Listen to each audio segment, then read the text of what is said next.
When you first got into the laundry business, did you know you're going to be kind of recording your journey, and sharing it on social media? No. Not at all. Even when I started social media, I had no intentions of making these videos at all. It just it's like one of those things that you take a risk and it works, and so you just keep going. You just, there's never really a plan in the beginning. And, I'm sure when you guys started Curbside, you wouldn't have ever planned on doing a conference like you guys did this last year, things just kind of grow and they ripple in such a good way. And that's kind of what's happened to me in owning my laundromat. Since starting social media, I've had so many more opportunities come to me, and it's been very exciting. And the amount of people I've met through it it's been a lot of fun. I've really enjoyed it. I find it so inspirational that you've shared your story, and I know there's so many people that you've helped inspire. It's interesting that over 70 million views just on one platform, and how many lives and people who have started thinking about going in a different direction, building up wealth versus just working for a paycheck. When you first took that leap, were you still working as a nurse? When did you decide to say, you know what, I'm going into laundry business full throttle? Yeah, so I continued working at my laundromat full time, which is 3 12-hour shifts a week. It wasn't until probably I was a year in that I started going down to part-time. And then another year later, I went down to further part-time. And so it wasn't until probably 3 years of owning my laundromat that I finally quit my nursing job. So I definitely slowly went down in time. I always tell people when you own a laundromat, you could probably run a full-time job, but the pickup and delivery does take up more of your time. That's when I noticed once my pickup and delivery really started to grow, the ROI on my time was so much better spent on running my business than being at the hospital. And so that's kind of when I started transitioning down and then eventually quitting. That's a beautiful story, because to somebody else it looks crazy, but you left your job, but you did things in transition. Right. My father kind of did the same thing when he was working at McDonnell Douglas, and he was doing real estate on the side. Okay. And then at some point my grandfather said to him, he goes, you're doing better in real estate than you are at McDonnell Douglas. Might as well use your time there.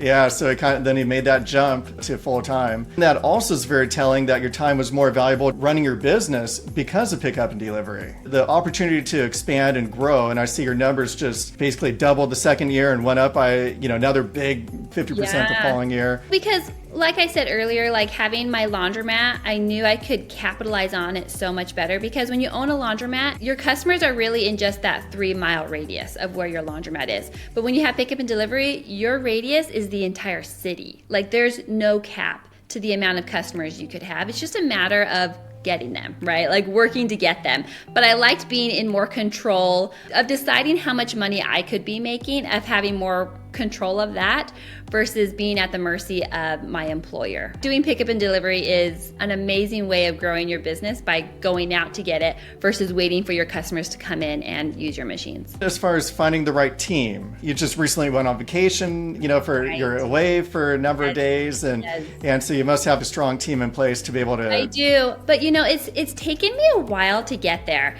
I think a lot of people see that I have this kind of dream schedule. I don't work that much, but I also have a really great business. But it took me a long time to get there, because that first year or two of owning my laundromat and starting pickup and delivery, I never traveled. I was constantly just working and trying to grow, getting new accounts, starting to grow my commercial account. Those first 1 to 2 years, I really focused on growing my laundromat because I knew in the long run it would be worth it. And so those first few years, I would work a 12-hour shift. And then from the hospital, I would drive to the laundromat and help fold clothes, because figuring out staffing and understanding how much can these 5 employees pull off this amount of laundry, even though half of that laundry is baby clothes, which takes more time. Understanding the logistics of laundry and how many pounds an employee can do was a little difficult for me in the beginning. So I always kept myself as plan B. Okay, if they can't finish, I will come in and help, and we can get those orders out on time. Those first few years were hard, and I always tell people that, but I'm year 4 and I've developed a really great team. I put a large focus on growing a good work culture, and I think working as a nurse, that really taught me, because they really pride themselves on teamwork and good culture within our unit. And so I took that to my business, and I think it's been very helpful, and I feel like we have a really great team. I'd like to think everyone likes their jobs. Coming from an employee to a leader, it's different. Like, it's a different angle of work. And so I've definitely tried to learn on how to be a good leader and a boss and build that culture in my laundromat. I think by default, I've built a really great team. I'm really grateful and happy with how it's turned out. Kudos to you, because creating those job opportunities is huge. It is a blessing that I've forgotten about, being able to just clock out. Right. So you can't clock out. It's so you're different. always responsible. Yep. So it is a lot of you, for sure. it is a lot of responsibility. It is a lot of work, to get the plane off the ground takes a lot of energy, and driving to the laundromat, working full time, and getting it to where it's at. It's hard in the beginning, but it's worth it. Like, it is so worth it to just put in the time to grow it, build a team. I mean, you'll be so happy you did it. And I find it's energizing. Yeah, for sure. To me, I kind of see it as like a game, and I really want to win. To me, I see my business as like this game that I really like to win at. It's very fun for me to do. Don't get me wrong, there's like definitely hard days, but it definitely gives me a passion to want to win at it. And I've really enjoyed the process of this really big game that I've taken on. There's just so many opportunities, and you don't always have to stay in that lane. You expanded your business, getting the iron, going after commercial, not just taking the laundromat and saying, okay, it is as is. I'm going to add value with pickup and delivery. So I see you're constantly expanding, and even TikTok and Instagram, that takes time and devotion. And now I think a lot of people are benefiting from not just all these businesses you're creating. One, you've got a place to stay clean, at the laundromat and keep their clothes clean, saving people time, pickup and delivery, and educating other people to help other people become leaders as well. It's definitely been a fun ride these past 4 years. Not one I would ever expect. Yeah, that's amazing what you've created. Any words to people who are on the fence as far as getting into wash and fold or pick up and delivery? I would say just to not sleep on it. You almost have to set a date. I remember that's what I did. I said, okay, we are launching on April 22nd. I still remember that day. April 22nd was going to be our first day that we were going to go out and drive. And so you almost have to set a date to start. Otherwise, you're just going to keep on waiting for a better time of year, or maybe once you hire new staff, or whatever the reason is. Set a date to start, because doing pickup and delivery can completely change the trajectory of your business. And so just don't sleep on it. It's worth it. I say just go for it, because you're gonna learn as you go, and it's gonna be something you never regret doing. So you've been using curbside, I think, for about 3 or 4 years now. Yeah. And about 1 year after you're up and running, you switched over to using our website.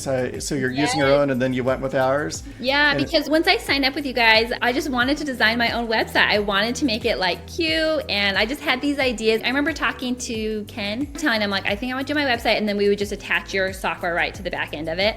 And so I went ahead and did it, and it was fine, great.